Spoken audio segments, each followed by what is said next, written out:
آج جو موضوع ہے وہ ہے تنقید۔ تنقید سے غمگین نہیں ہونا چاہیے۔ حاسدین اگر تنقید کرتے ہیں اور برا بھلا کہتے ہیں اور آپ اس پر صبر کرتے ہیں تو آپ کو اس کا اجر و ثواب ملے گا۔ اگر آپ ان کی تنقید کا جواب دیتے ہیں، جوابی کارروائی کرتے ہیں، تو صبر و اجر و ثواب سے بھی محروم ہوتے ہیں اور حاصل بھی کچھ نہیں ہوتا۔ آپ کیا سمجھتے ہیں کہ آپ کے جواب دینے سے تنقید کرنا لوگ چھوڑ دیں گے؟ ایسا نہیں ہوتا۔ نبی کریم صلی اللہ علیہ وسلم اور آپ کے ساتھ ابو بکر صدیق رضی اللہ عنہ تشریف فرما تھے۔ ایک یہودی آیا، اس نے آ کے آپ دونوں کو برا بھلا کہنا شروع کر دیا۔ آپ صلی اللہ علیہ وسلم پرسکون بیٹھے رہے۔ حضرت ابو بکر صدیق رضی اللہ عنہ اس انتظار میں تھے کہ شاید نبی کریم صلی اللہ علیہ وسلم کوئی جواب دے۔ جب کافی دیر گزری تو ان سے نہ رہا گیا تو انہوں نے آگے سے اس کو جواب دیے۔ جب آپ نے جوابی کارروائی کی تو نبی کریم صلی اللہ علیہ وسلم کو یہ ناگوار گزرا اور آپ وہاں سے اٹھ کے چل دیے۔ حضرت ابوبکر صدیق رضی اللہ عنہ نے محسوس کیا کہ نبی کریم صلی اللہ علیہ وسلم کو میری یہ رویہ پسند نہیں آیا۔ آپ پیچھے گئے اور آپ نے کہا، یا رسول اللہ، وہ مسلسل ہمارے اوپر حملے کر رہے اور میں آپ کی طرف دیکھ رہا تھا، آپ جواب نہیں دے رہے تھے تو مجبوراً مجھے بولنا پڑا، تو آپ ناراض ہو گئے جب میں بولا۔ تو آپ صلی اللہ علیہ وسلم نے وہاں فرمایا بڑے خوبصورت الفاظ ہیں کہ جب میں اور تم خاموش تھے تو فرشتے اس کے منہ پہ مٹی پھینک رہے تھے اور وہ جواب دے رہے تھے، اور جب تم بولے تو فرشتے وہاں سے چل دیے اور شیطان آ گیا، اور جب یہاں شیطان کھڑا ہو وہاں پھر میرا کوئی کام نہیں۔ اس حدیث نے مجھے زندگی میں بہت فائدہ دیا۔ کسی کی تنقید، کسی کی طنز، کسی کی ٹون، کیا سمجھتے ہیں محسوس نہیں ہوتی؟ محسوس ہوتی ہے، پتہ بھی چل جاتا ہے، لیکن اہمیت نہیں دیتی میں اس کو۔ آپ بھی نہ دیں، بڑے پرسکون رہیں گے۔ اس حدیث کو سامنے رکھیں، کیونکہ اگر ہم دنیاوی اقوال یا دنیاوی باتوں سے ایک دوسرے کو موٹیویٹ بھی کریں گے نا تو وقتی اور فرضی ہوگا، لیکن اللہ اور اس کے نبی کی جب بات کریں گے تو وہ ابدی ہوگی۔ نبی کریم صلی اللہ علیہ وسلم سے بڑی ذات کوئی نہیں اللہ کے بعد دنیا میں، انسانوں میں، اور آپ صلی اللہ علیہ وسلم سے بڑی کوئی ایسی ہستی نہیں جس کی زندگی کو اسوہ حسنہ کہا گیا ہو، صرف وہ اللہ کے نبی ہیں۔ تو کیا یہ ان کا اسوہ حسنہ نہیں ہے کہ وہ جواب ہی نہیں دے رہے؟ اور ہمارے اندر اتنی بے صبری اور تھوڑ دلی ہے کہ ہم جب تک جواب نہ دے دیں ہمیں سکون ہی نہیں ملتا۔ اب جواب دے کے ہم اجر و ثواب سے بھی محروم ہو گئے، اور جو ہماری طرف سے فرشتہ ان کو جواب دے رہا تھا وہ بھی وہاں سے ہٹ گیا، اور شیطان نے ہمارے ارد گرد ڈیرے ڈال دیے۔ تو کیا حاصل ہوا؟ کیا تنقید کرنے سے نبی کریم صلی اللہ علیہ وسلم کی شان کم ہوگی؟ نعوذ باللہ۔ کیا ان کے کام پہ کوئی فرق پڑا؟ کیا ان کے درجات نعوذ باللہ کم ہوئے؟ کچھ بھی نہیں کم ہوا، بلکہ بڑھتے چلے گئے، تنقید بھی بڑھتی چلی گئی۔ مجھے اپنی استاد میڈم فرحت نسیم ہاشمی کی ایک بات میرے دل پہ لگ گئی جو آج تک نہیں مجھے بھولی۔ میڈم فرحت نے ایک دفعہ کہا کہ آپ غور کریں، منافق منافقت کرتے رہے اللہ کہ وہ ان میں سے خود کچھ مر گئے یا نبی کریم صلی اللہ علیہ وسلم کو اللہ نے دنیا سے اٹھا لیا۔ کیا حاصل ہوا منافقین کو؟ آج کن لفظوں میں ان کا ذکر ہوتا ہے، کتابوں میں، تفسیروں میں، مفسرین کیسے ان کو ناموں سے یاد کرتے ہیں، ان کا کیا بنا؟ اور پھر مخالفین کا کیا بنا؟ ابو جہل کا کیا بنا؟ ابو لہب کا کیا بنا؟ آپ کسی بھی پیغمبر کے مخالفین کو، تنقید کرنے والوں کو، حاسدین کو اٹھا لیں، ان کا کیا انجام ہوا؟ اور صحابہ کرام کس مقام پہ پہنچ گئے؟ جو تنقید کا نشانہ بن رہے تھے، جو مخالفت کا نشانہ بن رہے تھے، جو طنز کا نشانہ، کیا کہا گیا تھا جنگ تبوک پہ ان کو؟ انگلی کٹا کے شہیدوں میں نام لکھوانے چلے گئے. کن صحابہ کو کہا گیا؟ جن کے پاس دینے کے لیے کچھ بھی نہیں تھا. اور کچھ نے، ایک صحابی کا ہمیں جو عمل ملتا ہے کہ انہوں نے یہودی کا سارا دن ساری رات باغ پہ کام کیا اور اس نے جو مٹھی بھر کھجوریں دی، گھر میں اتنی بھوک تھی کہ آدھی مٹھی گھر والوں کو دی اور باقی اب ڈال نہیں رہے تھے جو جنگ تبوک کے لیے ضرورت تھا مال. تو اللہ کے نبی کو وہی آ گئی اور آپ نے کہا ڈالو کھجوریں. اور جب ڈالی تو مذاق اڑایا منافقین نے کہ انگلی کٹا کے شہیدوں میں نام لکھوانے چلے. اور اس وقت آپ صلی اللہ علیہ وسلم نے کہا کہ یہ اس کی جو محنت کی کمائی ہے یہ سارے اس ڈھیر پہ بھاری ہے. کہنے کا مدعا یہ ہے کہ صحابہ کرام آج کس اعزاز پہ ہیں، اور کیا ان کو اللہ تعالیٰ نے سرٹیفکیٹ دیا دنیا میں بھی اور آخرت میں. تو ان کے آپ جانتے ہیں اعزازات اور درجات رضی اللہ عنہ و رضوا عنہ. یہ جو میں دعا کرتی ہوں نا کہ اللہ آپ سے راضی ہو جائے اور آپ کو راضی کر دے، یہ کوئی چھوٹی دعا نہیں ہوتی. یہ تو صحابہ کرام کا مقام تھا. ہم تو ان کے پیروں کی بھی خاک نہیں، لیکن التجا تو کر سکتے ہیں نا، دعا تو رب سے کر سکتے ہیں.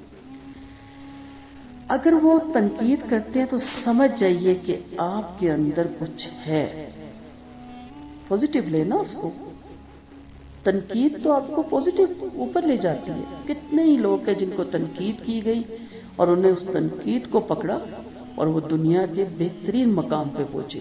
اور جب پوچھا تو پتہ چلا فلاں موقع پہ کسی نے ان کو تنقید کا نشانہ بنایا. تو انہوں نے کہا اچھا چلیں پھر ہم آپ کو بتاتے ہیں کہ ہم کیا ہیں.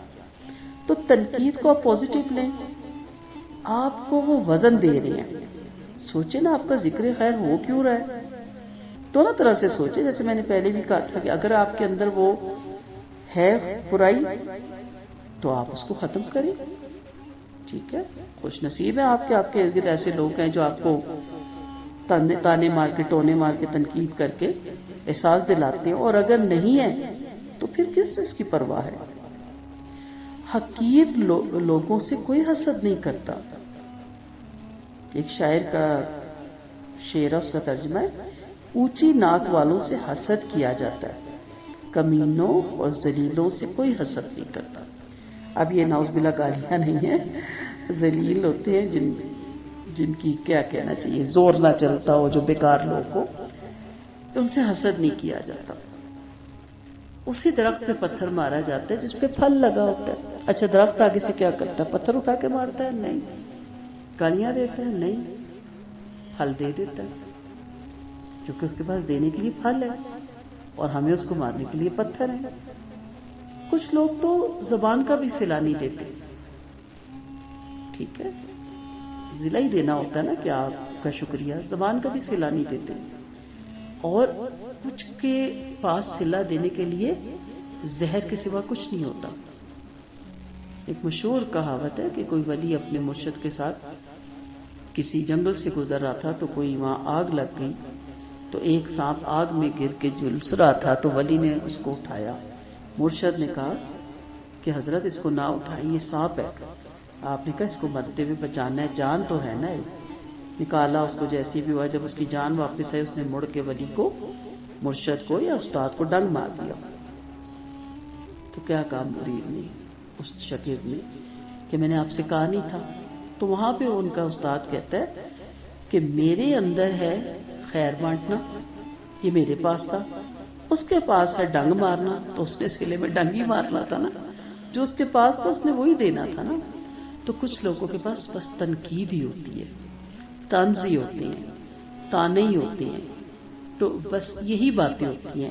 ان کے پاس دو لفظ نہیں ہوتے کسی کو موٹیویٹ کرنے کے لیے.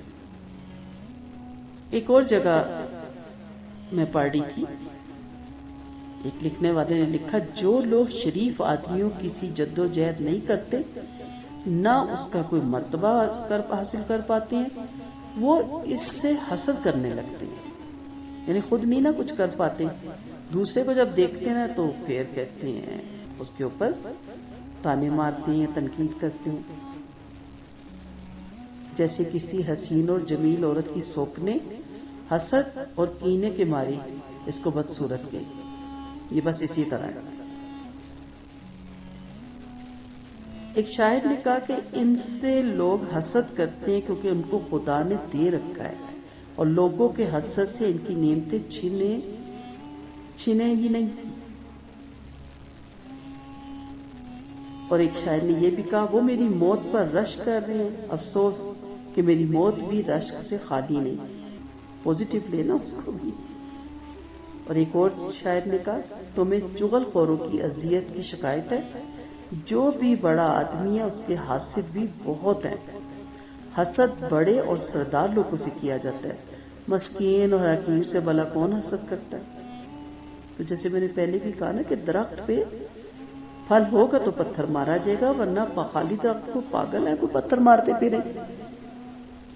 ٹھیک ہے، تو آپ کے اندر کچھ ہوگا تو تنقید ہوگی، ادروائز آپ کو کوئی جانتا بھی نہیں ہوگا.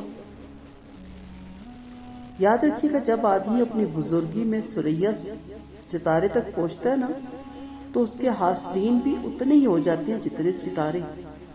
جوں جوں آپ بلند ہوتے ہیں نا جوں جوں حاسدین تنقید کرنے والے بڑھتے جاتے ہیں اور اس کے ہر کارنامے پر ہر طرف سے تانوں کے تیر چلنے لگتے ہیں. لیکن وہ اپنی ان حرکتوں سے اس کا مقام نہیں پا سکتے جتنی مرضی تنقید کر لے. حضرت موسیٰ علیہ السلام نے اپنے رب سے گزارش کی کہ لوگوں کی زبانیں ان سے روک دے. اللہ تعالیٰ نے فرمایا کہ اے موسیٰ یہ قاعدہ تو میں نے اپنے لیے بھی نہیں رکھا، میں نے پیدا کرتا ہوں روزی دیتا ہوں پھر بھی مجھے برا بھلا کہتے ہیں. نعوذ باللہ. حالانکہ ان کو ایسا نہیں کرنا چاہیے. وہ زمانے کو برا بھلا کہتے ہیں، حالانکہ زمانہ تو میں ہی ہوں. گردش لیل و نہار میں ہی انجام دیتا ہوں، مجھے کی طرف سے سارے آرڈر آتے ہیں. تو اس لیے وہ میری ذات کے ساتھ بیوی بچے منسوخ کرتے ہیں، حالانکہ میرے بیوی بچے نہیں ہیں. سو جب رب کو نہیں بخشتی یہ دنیا، پیغمبروں کو نہیں بخشتی یہ دنیا، تو پھر میں آپ کس کھیت کی مولی ہوں. سو نبی کریم صلی اللہ علیہ وسلم کی سیرت کو پڑھتے ہوئے وہ عادات اپنائیں. سامنے آپ کو کوئی طنز مار دے، اسمائل، اسے پریشانی ہو جائے یہ کیوں خوش ہے، اتنا خوش ہو کہ لوگ پریشان ہو جائے کہ یہ کیوں خوش ہے، اور دل سے خوش ہو. آپ لوگوں کی زبانوں کو اپنی انسلٹ سے روک نہیں سکتے، کس کس کی زبان پکڑیں گے، لیکن ان کی بد کلامی اور تنقید سے یوں بچ سکتے ہیں کہ آپ خیر کے کام کثرت سے کریں. جس چیز کو تنقید کا نشانہ بناتے ہیں مزید کریں. مثلا مثال دیتی ہوں، آپ ہر ہفتے میں ایک دن 10 مساکینوں کو کھانا دیتی ہیں، تنقید کر رہی ہیں، روک دینا چاہیے؟ نہیں، آپ 20 کو کر دیں، 30 کو کر دیں، آپ 2 دن اور بڑھا دیں، ہفتے میں 2 دن کر دیں، بڑھاتے چلے جائیں. کئی دفعہ اپنے شیطان پیاروں کی صورت میں آتا ہے، فلاں سے کیوں ملی، بس خاموش. آپ نے صلہ رحمی نبھانی ہے، فلاں کو کیوں دیا، خاموش رہے، پھر بھی دیتے رہے، آخر وہ چپ کر جائیں گے. بجائے یہ کہ آپ ایک کو نہیں دیں گے تو پھر وہ دوسرے کو کہیں گے اس کو بھی نہ دیں، تیسرے دن کہیں گے یہ کام بھی نہ کریں، چوتھے دن کہیں گے وہ کام بھی نہ کریں، آپ سارے بھلائی کے کام چھوڑ دیں گے. شاعر کہتا ہے میں کسی بے وقوف کے پاس سے گزرتا ہوں جو مجھے گالیاں دیتا ہے تو میں وہاں سے ایسے گزر جاتا ہوں جیسے وہ مجھے نہیں کسی اور کو کہہ رہا ہے. آپ بھی اپنے اندر یہی چیز پیدا کریں. کوئی آپ کے لیے کچھ کہے بھی جی وہ آپ کے بارے میں یہ رائے دیتا تھا، کوئی جی اس کی رائے ہے، میں کیا کروں، یہ اس کا مسئلہ ہے، میرا مسئلہ نہیں ہے. کسی بستی میں وہ علاقے کے لوگ بڑے بد زبان مشہور تھے، بد کلام، بد مزاج. وہاں کوئی ٹھہر نہیں سکتا تھا. 2 لوگوں نے کاروبار شروع کیا، ایک نوجوان لڑکے نے، ایک مچور آدمی نے. اب وہ جوانی کا جوش تھا، جو کوئی بدتمیزی کرے وہ ڈبل کرنے لگ گیا. کرتے کرتے بات اتنی بڑھ گئی کہ وہ مشہور ہو گیا کہ یہ ہمارے علاقے میں آیا ہے جو کاروباری لڑکا، بہت بد اخلاق ہے. ہاتھا بھائی کی نوبت آئی، ظاہر ہے پوری بستی والے نکل آئے، انہوں نے ٹھیک ٹھاک ٹکائی کی، کاروبار بھی ٹھپ ہوا اور اس کو علاقہ چھوڑنا پڑا. اب دوسری طرف جو مچور تھا نا، اس نے ایک ہی بات پکڑی ہوئی تھی، اس نے ان کی زبانوں پہ، ان کے تانوں پہ، ان کی تنقید سے نظر ہٹا کے ان کی جیبوں پہ رکھی ہوئی تھی. وہ کسی بات کا جواب ہی نہیں دیتا تھا اور اپنا ہی اس کا طریقہ کار تھا، اپنا ہی طرز تھا.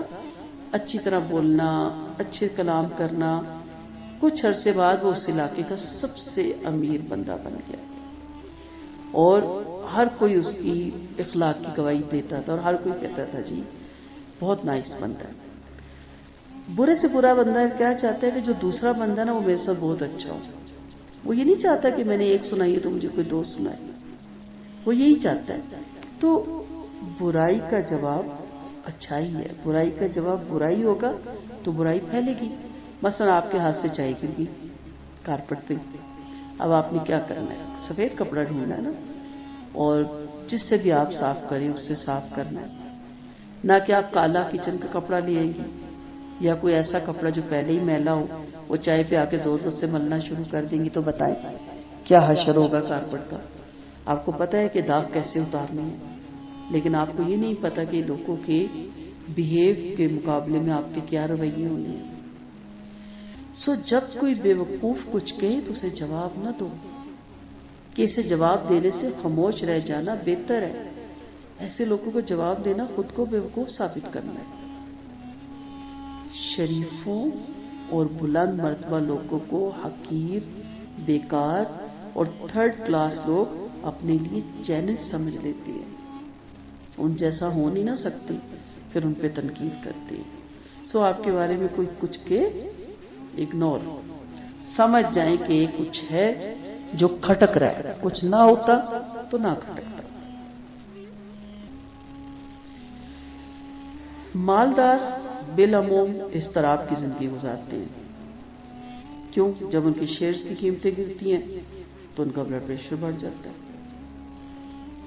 تو اس لیے اپنے آپ کو اضطراب میں ڈالیں ہی مت، کوشش کریں کہ اپنے آپ کو پرسکون رکھیں۔ ایک مصنف نے کہا جو صحیح ہو اس سے کر گزرو، پھر ہر غلط تنقید سے پیٹ پھیر لو۔ آپ کو جو صحیح لگتا ہے آپ کر دیں، کسی جگہ آپ کو مال لگانا پڑا آخرت کے لیے لگا دیں۔ لوگ کہ پاگل ہے، جاہل ہے، پیسہ نہیں بچاتا، وقت کون سا جا رہا ہے۔ کہیں کسی جگہ آپ کو نیکی کا کام ملتا ہے، خیر کا کام ملتا ہے، بھلائی کا کام ملتا ہے، کر گزری۔ میرے پاس جب بزرگ عورتیں قاعدہ لے کے چلی تو بڑی تنقید ہوئی، لو جی اب اس بڑھاپے میں قاعدہ، کچھ نے تو چھپا کے لائے، کچھ آئی نہیں، کچھ نے کہا ہاں قرآن پڑھنے جا رہی ہوں، مسئلہ ہے کوئی؟ آج وہ قرآن پڑھ گئی، 10 سال لگے، کسی کو 15 سال لگے۔ کئی دفعہ رو پڑتی ہیں، کہتی ہم فرسٹ ٹائم آئے، ہم نے کہا بیٹا ہم بڑھیا پڑھ سکتی ہیں، تو آپ نے ہنس کے کہا کیوں نہیں پڑھ سکتی بھئی آپ؟ تو ہم نے کہا شاید ہمارا آپ دل رکھ رہی ہیں۔ 10 سے 15 سال ان کے قرآن ہو گئے، وہ جو ایک لفظ نہیں اٹھا سکتی تھی، جو رک گئی وہ رہ گئی نا۔ قاعدہ کیوں چھپاتے ہیں آپ؟ کیوں نہیں ہم قاعدہ پڑھ سکتے کہ لوگ ہنسیں گے؟ جو صحیح ہو اسے کر گزرو، پھر ہر غلط تنقید سے پیٹ پھیر لو۔ کیوں نہیں ہم سیکھتے جو صحیح ہے؟ کیوں نہیں کرتے ہم صحیح ہے؟ اسے کرو۔ بزرگوں کے اقوال اور تجربات میں سے یہ ہے کہ کسی جارحانہ بات، کسی جارحانہ قول اور کسی تنقید کا جواب نہ دیں، اس کو برداشت کریں۔ بردباری میں عزت ہے، برداشت میں عزت ہے۔ خاموشی سے دشمنوں کی زبانیں بند ہو جائیں گی۔ خاموشی تو ایسے ہی بڑا ایک روگ ہوتا ہے، اس پہ کبھی آپ کو لیکچر دوں گی۔ درگزر میں ثواب ملتا ہے، بس دیکھیں جس کو نہیں سمجھ، اب یہ جل رہا ہے، حسد کر رہا ہے، تنقید کر رہا ہے۔ دیندار بندوں کو تو خاص طور پہ نشانہ لگاتے، او جی آپ نے آج پڑھا ہے، ہمیں تو یہ شروع سے پتہ ہے، جی اچھی بات ہے، اب ہم کیا کریں؟ بس بتانا ہے کہ آپ نئے نئے آئے ہیں، ہمیں تو بہت پہلے پتہ تھا، اچھا جی اچھی بات ہے، یا آپ صحیح نہیں پڑھ رہی جی، صحیح جگہ پہ نہیں جا رہی، ٹھیک ہے جی۔ جب ہم آ نہیں رہے تو پھر ان سے آپ کیا بحث لگائیں گے؟ میں جب دین میں نئی نئی آئی، ملوانی صاحبہ ہمیں بھی کچھ نیکی کا بات بتائیں، تو میں ہنس کے کہتی تھی پہلے خود تو سیکھ لوں، آپ کو کیا بتاؤں، اور وہاں سے ہٹ جاتی تھی کہ طنز مارنے کی کیا ضرورت ہے۔ تو بس ہنس کے اسمائلی فیس سے میں کچھ جس دن مجھے سمجھ آ گیا آپ کو بھی بتا دوں گی۔ تو برداشت، درگزر میں ثواب ہے، اس سے بڑائی حاصل ہوتی ہے۔ آدھے لوگ جو آپ پر کیے گئے طنز ہے انہیں بھول ہی جائیں گے. آدھے لوگوں کو یہ اندازہ ہی نہیں ہوگا کہ کیا بات ہے بھائی، کیوں اس پہ تنقید کی گئی. اس لیے اس کا جواب دے کر لوگوں میں اس بات کو مشہور نہ کریں. ایسے اٹھ کے ادھر ادھر ہو جائیں جیسے کسی نے کچھ کہا ہی نہیں، تاکہ بات وہیں ختم ہو جائے. ایک حکیم کا قول ہے، لوگوں کو اپنی روٹی کی پڑی ہے، انہیں ہماری تمہاری بھوک پیاس کی کیا پرواہ، ہمارے مرنے جینے کی کیا خبر. ساتھ رہنے والوں سے اپنے رنج و غم کو چھپایا کرو، بعد میں پھر وہ اس کو مذاق اڑاتے ہیں. ہم نشین حاصل ہیں. نبی کریم صلی اللہ علیہ وسلم کا فرمان ہے، اپنی نعمتوں کو تکمیل تک پہنچنے سے پہلے چھپاؤ ہر صاحب نعمت سے حسد کیا جاتا ہے. اپنے رب کو شکریہ ادا کرو نا، نفل پڑھو، اپنے رب کی راہ میں صدقہ دو. وہ جگہ جہاں سکون کے ساتھ جو کی روٹی ملے اس جگہ سے بہتر ہے جس میں طرح طرح کے کھانے ہو لیکن تکلیف دہ باتیں ہو، شور و ہنگامے ہو. سو تنقید پہ غم نہ کریں، تنقید ختم ہو جائے گی. مرض پہ بھی غم نہ کریں، مرض زائل ہو جائے گا. ایک وقت آئے گا آپ ٹھیک ہو جائیں گے. امید اچھی رکھیں. گناہوں پہ دکھ ہوتا ہے، گناہ معاف ہو جائیں گے. قرض ہے، اللہ سے دعا کریں، کوشش کریں ادا ہو جائے گا. قیدی چھوٹ جائیں گے، غائب آ جائیں گے. گناہگار توبہ کر کے اللہ کو راضی کر لے گا. محتاج مالدار ہو جائیں گے. غم نہ کریں. کیا نہیں دیکھتے ہیں کہ آسمان سے کالے بادل چھٹ جاتے ہیں، تاریک راتیں روشن ہو جاتی ہیں، تند و تیز ہوا رک جاتی ہے، آندھی اور طوفان تھم جاتے ہیں. انشاءاللہ ہمارے دکھ بھی ختم ہوں گے، ہمارے مسائل بھی ختم ہوں گے. ان کو اپنے لیے زندگی میں تھرل ان سے پیدا کیجیے. انشاءاللہ آپ کی زندگی میں خوشحالی آئے گی، مستقبل آپ کا روشن ہوگا. غم کس چیز کا؟ اگر باہر گرمی ہے تو اندر ٹھنڈا پانی بھی تو ہے. باہر سے آپ بھوکے پیاسے آئے تو گھر میں گرم روٹی بھی تو ملی ہے. بہت تھک گئے لیکن سونے کے بعد آپ کی تھکان کو میٹھی نیند نے ختم بھی تو کی ہے. مرض کی اذیتوں کو عافیت کی لذت ختم کر دیتی ہے کہ اس مرض کی تکلیفوں میں آپ کے کس قدر گناہ جھڑتے ہیں، کس قدر آپ اللہ کے قریب ہوتے ہیں، کس قدر آپ رب کو پکارتے ہیں، کس قدر لذت ہے کہ میرے رب نے مجھے یاد کیا. صحابہ کرام پریشان ہو جاتے تھے اگر کچھ عرصے بیمار نہ ہو، کہتے تھے منافق تو نہیں ہو گئے. اور ہم ہر وقت تنقید ہی کرتے رہتے ہیں، اس کو تو جب دیکھو بیماریاں ہی لیے پھرتا ہے. اس لیے تھوڑا سا صبر اور تھوڑا سا انتظار چاہیے. گھبرائیے نہیں. قضاء اور قدر کے سامنے کوئی چیز نہیں ٹھہر سکتی. کوئی ڈاکٹر، کوئی حکیم، کوئی سائنسداں، سب حیران رہ جاتے ہیں. بس اللہ سے دعا کریں. اگر کوئی چیز اس کی تقدیر کو بدلتی ہے تو دعا ہے. انشاءاللہ آرام بھی ملے گا، تسکین بھی ملے گی. صبر تو کیجئے، انتظار تو کیجئے، مایوس مت ہو. انشاءاللہ اللہ راحت دے گا. جو اللہ نے آپ کو دے رکھا ہے اس پر خوش رہیے، راضی رہیے. جو میں نے زندگی میں ایک چیز اپنائی، آپ بھی اپنا لیجیے. اللہ کھڑا کے ہو جاؤ تو کھڑے ہو جاؤ، اللہ کے بیٹھ جاؤ تو بیٹھ جاؤ. جس طرف وہ رخ موڑے مڑتے چلے جاؤ. جدھر کتنی زندگی میں تبدیلیاں آتی ہیں. بچپن میں ہم کیا تھے، ٹین ایج میں ہم کیا تھے، جوانی میں ہم کیا ہو جاتے ہیں. اس کی ہر ادا پہ راضی، اس کی ہر رضا پہ راضی. وہ جیسے بھی جس حال میں بھی رکھے. غم کی راتیں بہت مشکل ہوتی ہیں لیکن اس وقت بھی کہ اللہ تعالیٰ آپ میرے ساتھ ہیں نا. اللہ کو نہ کہ اللہ بہت بڑے غم ہیں، غموں کو کہ میرا اللہ بہت بڑا ہے، تم کیا ہو. اللہ نہ کرے وہ فقیر کر دے تو صبر، اور اگر آپ کو ثروت مند کر دے تو شکر. یہ اللہ کو رب، اسلام کو دین اور محمد صلی اللہ علیہ وسلم کو نبی ماننے کا لازمی تقاضا ہے. ہمیشہ اپنے رب کی رضا پہ راضی رہیے.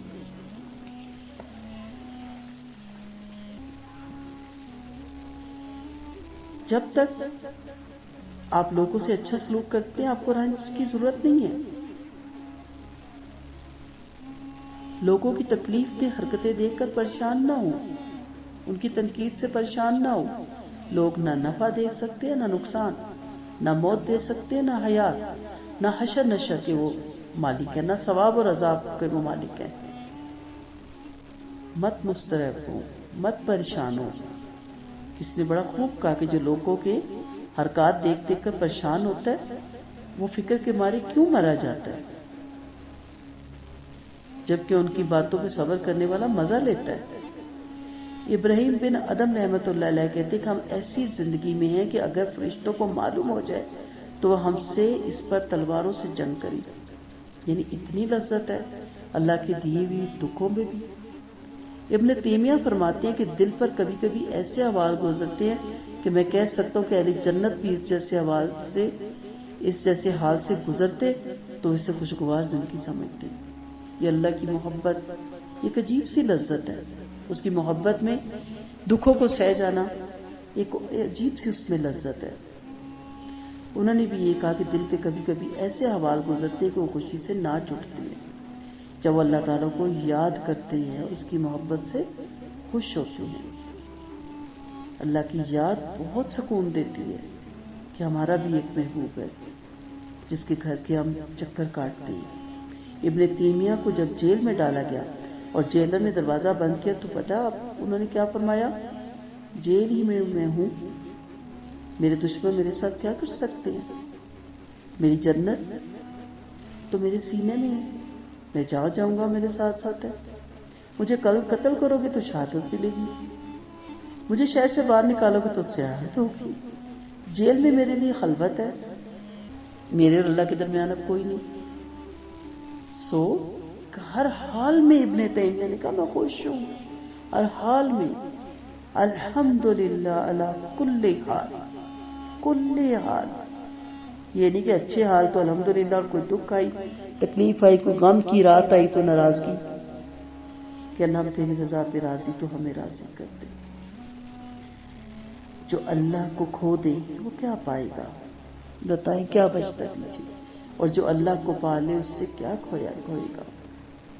اللہ کو مانگے، اللہ کو پائے. یہ دونوں چیزیں برابر نہیں ہو سکتی. جو اللہ کو پالے وہ ہر چیز کو پالے گا، اور جو اللہ کو کھو دے گا وہ ہر چیز کو کھو دے گا. نبی کریم صلی اللہ علیہ وسلم نے فرمایا سبحان اللہ والحمد للہ ولا الہ الا اللہ واللہ اکبر کہنا مجھے ہر اس چیز سے زیادہ پسند ہے جس پر سورج طلوع ہوتا ہے. پھر غم کس چیز کا؟ چلیں دل سے کہیں سبحان اللہ والحمد للہ ولا الہ الا اللہ واللہ اکبر. سلف میں ایک بزرگ نے مالداروں، ان کے محلات اور مکانات اور مالوں کے بارے میں معلوم ہے آپ کو کیا کہا؟ ہم کھاتے ہیں وہ بھی کھاتے ہیں، وہی کھاتے نا، سونے کا نوالہ تو نہیں کھاتے نا، روٹی کھاتے ہیں. ہم پیتے ہیں وہ بھی پیتے ہیں، ہم دیکھتے ہیں وہ بھی دیکھتے ہیں. لیکن فرق پتہ کیا ہے؟ ہمارا حساب نہیں ہوتا، ان کا حساب ہوگا. کن کا؟ ان چیزوں کا جو نہ پیٹ میں جاتی ہے نہ قبر میں ساتھ جاتی ہیں. محلات، مکانات، مال مل جائیں برائے خدا لگائیں، اپنی نیکیاں بڑھائیں، نہ ملے تو شکر کریں. سچ کہا ہے کہ قبر کی پہلی رات میں کسر و کسرہ کے محلات بلا دیے جائیں گے. کیسر اور کسرہ کے محلات کبھی سوچا کہ وہ قبر کی پہلی رات بڑی محبت سے مجھے کندھے پہ اٹھا کے قبر میں عزت سے اتار کے کونے کھدروں سے بھی مٹی سے بند کر کے سب واپس پلٹ آئیں گے. پھر بتائیں میرا وہ محل، میرا وہ بستر 1.5 لاکھ کا، 5 لاکھ کا، میرا بیڈ روم، میرا وہ تکیہ، میرا وہ سکون آئے گا میرے کام؟ ہم تم کو تنہا تنہا لے کر آئیں گے جیسے ہم نے تم کو پہلی بار پیدا کیا تھا. قرآن مجید میں اللہ تعالیٰ فرماتا ہے. تو پھر کس چیز کا غم ہے؟ کیوں تنقید سے گھبراتے ہیں؟ ہماری اوقات ہی کیا ہے؟ مومنین کہتے ہیں صدق اللہ و رسولہ، سچ کہا اللہ اس کے رسول نے. منافق کیا کہتا ہے؟ اللہ اس کے رسول نے جو وعدہ کیا وہ دھوکے کے علاوہ اور کچھ نہیں، نعوذ باللہ. یہی ہماری چیز ہے نا. اللہ تو مدد کرتا ہی نہیں، پتہ نہیں اللہ کب مدد کرے گا، پتہ نہیں کرے گا بھی کہ نہیں. کیوں ڈماڈون ہے؟ کیوں اللہ پہ بھروسہ نہیں ہے؟ زندگی سوچ فکر کے تابع ہوتی ہے۔ آپ جس فکر کے ساتھ رہتے ہیں، جس کو نشو و نما دیتے ہیں، جس کے بارے میں سوچتے ہیں، وہی آپ کی زندگی پہ اثر ڈالتی ہے۔ زندگی ناگوار ہو یا خوشگوار آپ کے ہاتھ میں ہے۔ الحمدللہ علی کل حال، اللہ میں ہر حال میں خوش۔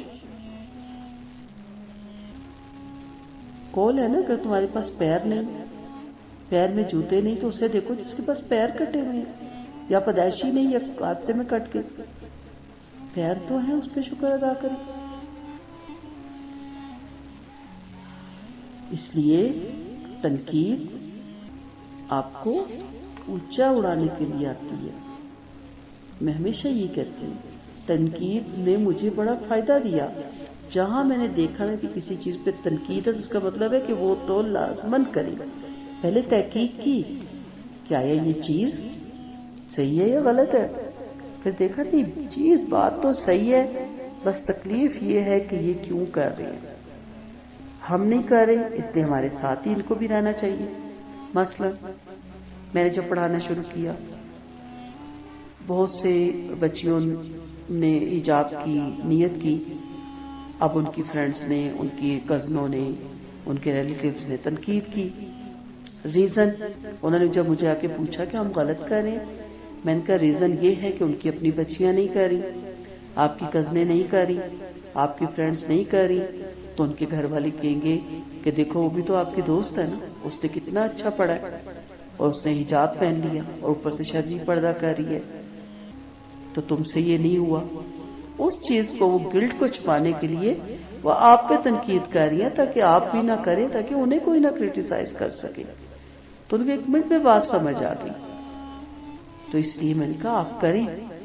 اور پھر ایک وقت آیا کہ اللہ کا شکر ہے جوک در جوک اس قافلے میں لوگ شامل ہوتے چلے گئے۔ یہ ایک مثال سے میں نے سمجھایا ہے۔